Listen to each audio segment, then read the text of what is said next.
ဦးစင်းလေးပန်ရောစင်ကျိုးလေးကိုဖြတ်မယ်ဆိုရင်လေ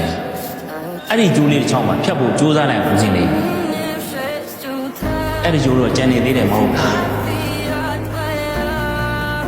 မင်းဦးစင်းစကားကိုနားထောင်လေမင်းခေါ်သွားလို့မရလို့ဦးစင်းကခေါ်မသွားတာကံကောင်းရွာပဲစောင့်နေနော်ဦးစင်းပြန်လာခဲ့ပါတော့မြို့တက်ပြီးတော့စေးုံပြနေနေမှာကံကောင်းကအဲ့ဒီရွာဝင်လမ်းထိပ်ကနေတော့ဘဲမှမခွာပဲနဲ့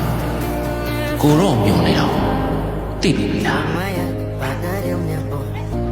မင်းဦးစင်းပေါ်အဲ့တော့တန်အောင်စင်ကြီးရတော့ကွာ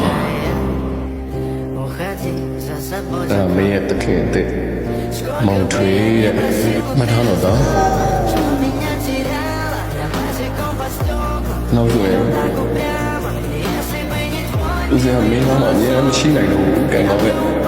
အဲဒါကြောင့်ဦးစင်းပူတော့သူ့မင်းသားမှထားခဲ့မယ်နော်